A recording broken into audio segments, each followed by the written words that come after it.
Avec le développement de la technologie des mégadonnées, de plus en plus de personnes ont accès à des services innovants. À Beijing, des personnes âgées sont tracées numériquement afin d'aider le gouvernement à améliorer ses services. Voyons tout de suite comment cela fonctionne. C'est une journée comme les autres dans ce supermarché local du quartier de Fengtai à Beijing.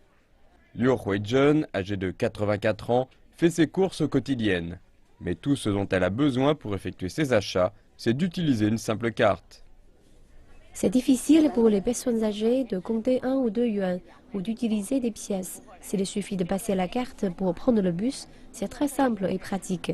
C'est beaucoup plus pratique que les coupons. C'est très bien. Ils prennent bien soin des personnes âgées. Spécialement conçue pour les personnes âgées, cette carte multifonction appelée Beijing Connect permet d'enregistrer les données à chaque utilisation de la carte. À Beijing, le nombre de personnes âgées de plus de 60 ans atteint déjà les 3 millions.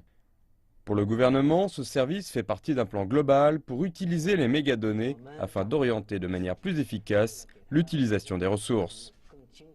Nous obtenons les données des personnes âgées afin de mieux leur rendre service et de leur offrir des services précis. À partir de cela, nous pouvons savoir combien il y a de communautés de quartiers ou résidences dans le quartier de Dongchang. Nous pouvons à présent savoir quelle est la situation de chaque personne âgée dans chaque quartier et également si les fournisseurs de services répondent à leurs demandes. Et pas seulement à Beijing, la province méridionale du Guangdong a également annoncé sa stratégie pour promouvoir l'utilisation des mégadonnées.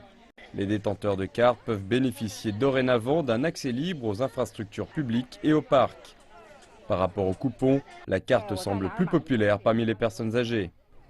Cela montre où ils ont fait leurs achats et combien cela a coûté. C'est très pratique. Je peux demander le service souhaité au fournisseur pour effectuer le nettoyage à domicile. Si je veux trouver un nettoyeur, on peut aussi payer grâce à cette carte. Davantage d'utilisateurs, davantage de mégadonnées. Il reste ainsi encore de gros progrès à réaliser dans le développement et l'utilisation des mégadonnées. Pour le gouvernement, l'utilisation des mégadonnées ne vise pas un but d'innovation, mais à améliorer l'efficacité des services et de la gestion du gouvernement. D'ici la fin 2018, la carte devrait couvrir près de 20 millions de personnes âgées de plus de 60 ans à Beijing, Tianjin et dans la province du Hebei. Avec une population âgée qui croît rapidement, la Chine doit trouver de nouveaux moyens pour assurer une qualité de service la plus adaptée possible.